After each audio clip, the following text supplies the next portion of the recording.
आणि आज पुन्हा एक नवीन दिवस. आणि जसं तुमच्या सगळ्यांना माहिती आहे, आपण आहे कोकणात आणि आज आपण बघायला चाललो आहे सिंधुदुर्ग किल्ला.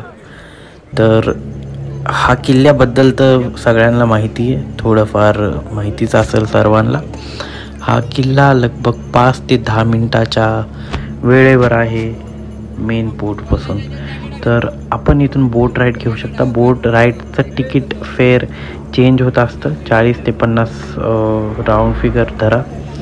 आणि आपण ह्या बोटीत बसतोय. बोटीत पण लोक खूप सारी बसली होती, 30 ते 40 लोक तर आरामशीर एका बोटीत बसतात.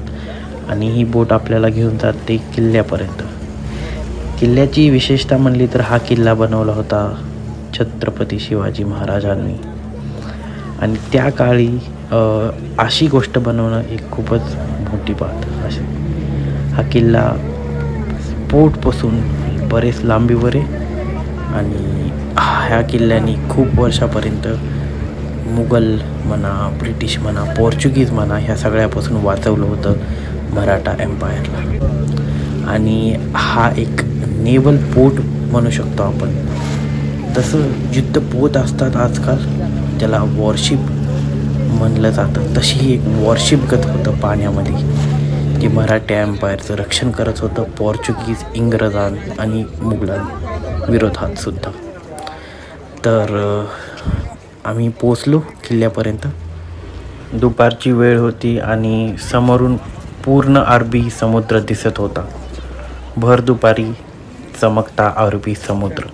तर आम्ही गेटपर्यंत पोचलो आणि जे आम्हाला इन्फॉर्मेशन भेटली त्याच्या हिशोबाने 3 किलोमीटरपर्यंत लांब ह्याची लांबी आहे आणि 48 एकरमध्ये पसरलेला ह्याचा लँड एरिया आहे. तर आम्ही सरळ गेलो गेटच्या पुढं आणि तिथून आम्ही बघितलं की समोरून पण लोक येत आहेत. जसं एकदा गेटच्या आत आलो तर एकच खूपच वेगळी वस्तू बघायला भेटणार आहे आपल्याला पुढं. पहिलं तर मी थोडं मागं बघितलं कसं आहे, तर मला पूर्ण एक फ्लॅट सरफेस दिसला, एंडपर्यंत दिसत होता किल्ला. तर समोर गेलो तर असं वाटत होतं की एक चर्च आहे, पण हे आहे छत्रपती शिवाजी महाराजांचं मंदिर.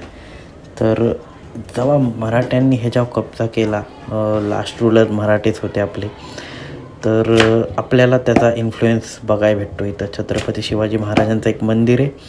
मी आत पण येतो तुम्हाला, चला आत जाऊया. तर आतून असं आहे. तसं ह्या किल्ल्याला आत्ता एक गाव घोषित केले आणि हे गाव इथं लोक पण राहतात. आणि येताना आमच्याकडून एक्स्ट्रा, म्हणजे किल्ल्यावर आल्यावर आमच्याकडून एक्स्ट्रा 20 रुपये घेतले गेले, बिकॉज ग्रामपंचायतीच्या हिशोबाने ते त्यांचा टॅक्स आहे. तर ठीक आहे, काय प्रॉब्लेम नाही ह्याच्यामध्ये. तर ते टॅक्स देऊन आम्ही पुढं निघालो. पुढं काय ते बघायला. पुढून खूपच सुंदर असा व्ह्यू होता.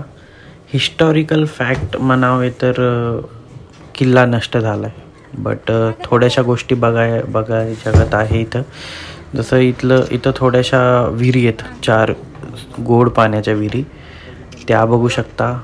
अजून थोडं वर गेलं तर वरून किल्ला खूपच सुंदर दिसतो. जसं कुठल्या पण किल्ल्याची एक टोक असते जिथून सर्व काही दिसतं, त्या टोकेवर मी जाऊन आलो. तिथं थोडा सुंदर व्ह्यू होता. पण त्याच्यापेक्षा दुसऱ्या गोष्टींमध्ये किल्ल्यावर जास्त गोष्टी नाही आहेत. पक्क काळानुसार हर एक गोष्ट बदलती, तसंच इथं पण झालं आहे. खूप साऱ्या गोष्टी चोरीला गेल्या असतील, आणि जसं की आपल्या भारतात खूप साऱ्या मंदिरांसोबत पण झालं आहे, तेच ह्या किल्ल्यासोबत झालं आहे. थोडं वाईट वाटलं, लोक थोडं कचरा पसरवत होती, पण काय करू शकतो, आहे इथं बिलबोर्ड्स होते कचऱ्याबद्दल पण. आणि आम्ही किल्ल्याच्या बाहेर आलो आणि एक लास्ट टाईम किल्ल्याला बघितलं. सुंदर रचना छत्रपती शिवाजी महाराजांची बनलेली.